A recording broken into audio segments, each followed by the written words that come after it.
The Cathedral High School has anchored the north end of downtown since Grover Cleveland was in the White House.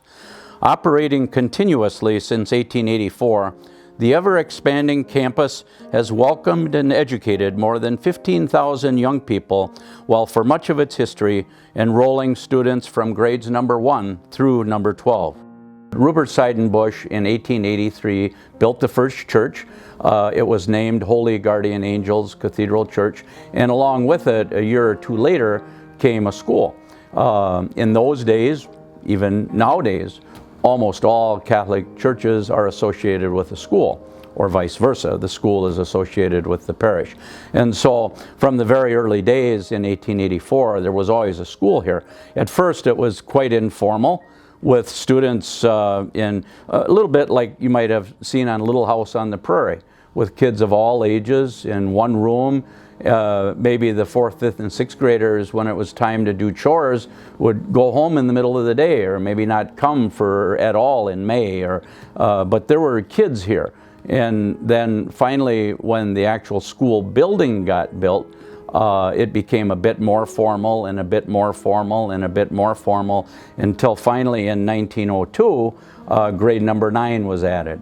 And then it was in 1905 that there was the first grade number 12 graduation, and since then 15,000 more.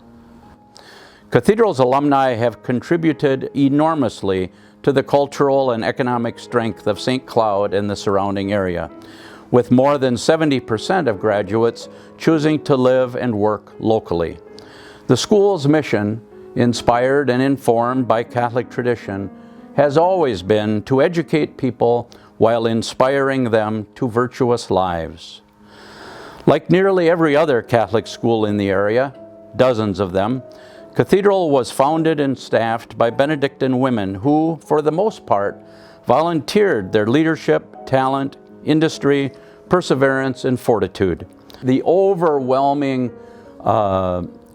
participation in leadership, teaching, even the other chores of running a school, nursing and cooking and cleaning, primarily was the Benedictine women in this area. There were a few Franciscans, there were a few Notre Dames, and occasionally someone from another order, but because the Benedictine women are just 6 miles from here, 9 miles, I guess, they were the ones chosen to operate the school in terms of the leadership, the teaching, and over nearly 400 Benedictine women cycled in and out of Cathedral here from 1884 until the very last one, 7, 8 years ago, when Sister Claire finally retired. Gradually, lay people assumed responsibility for the leadership and teaching, while students and families shouldered the ever-increasing financial burden.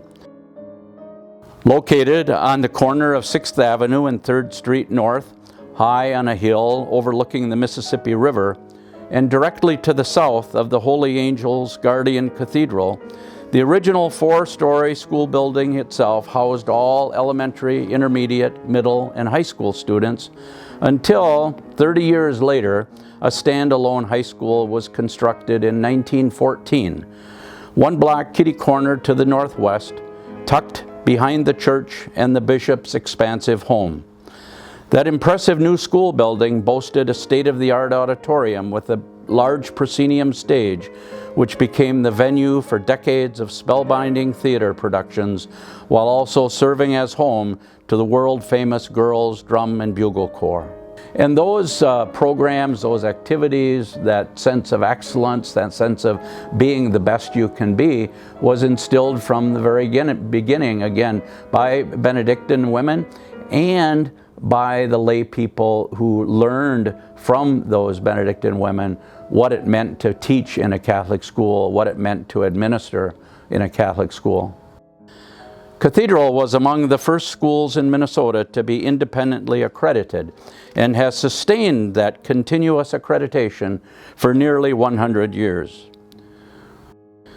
On the eve of World War II, during the depths of the Great Depression, parishioners and donors dug deep to expand Cathedral's campus once again.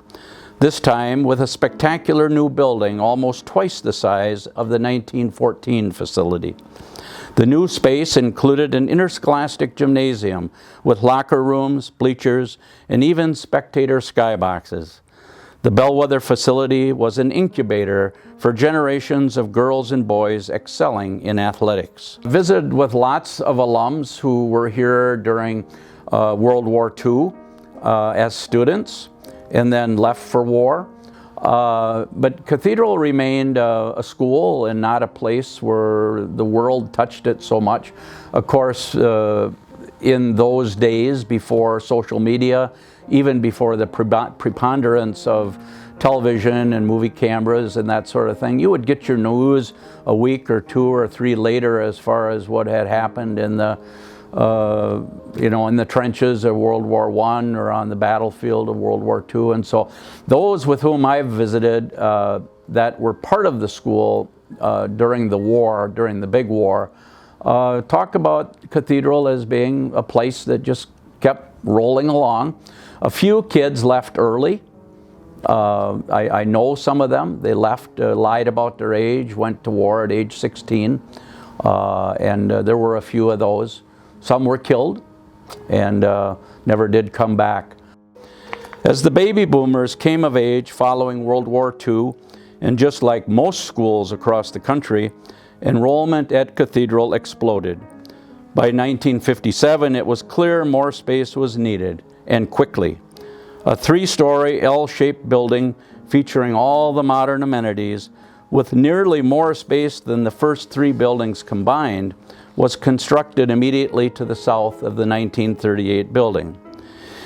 Its modern library, kitchen, cafeteria, and classrooms relieved the other buildings on campus of overcrowding, while almost instantly bursting at its own seams. By the time of Vietnam, of course, by the later time of Vietnam in the late 60s and early 70s, that was one of the societal elements that caused Cathedral almost overnight to lose half of its enrollment.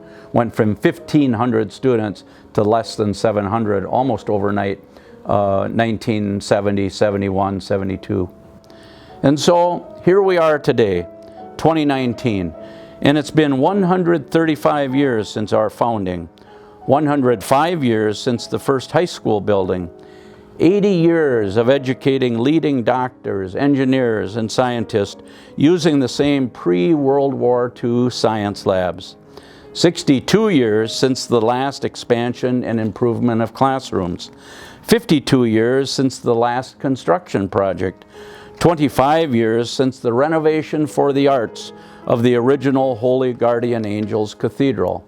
And, sadly, due to neglect and lack of maintenance, 10 years since the last of 5 major destruction projects, resulting in the loss of the first convent, the first 2 school buildings, the Zardetti Mansion, and the John Broker House, wherein Rupert Seidenbush first humbly set up shop to start all of this.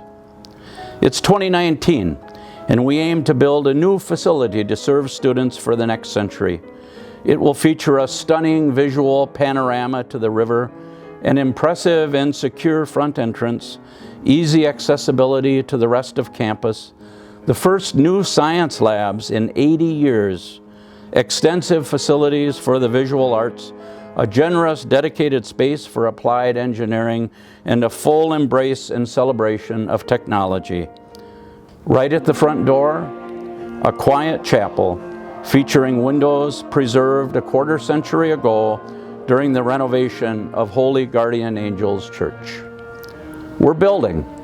Cathedral is 135 years old, among the oldest and longest continuously operating entities in central Minnesota. We are excited about this. Over the years since I've been here, of course, I always kept in mind something that I read in the Bible about how you don't want to build something unless you can complete it. And so I was always concerned that we would be able to handle such an expensive project and do it to completion. Well, we're here today to tell you that that's going to happen. It's going to be completed. On the count of 3, I want you all to say, we're building. 1, 2, 3, we're building! Woo!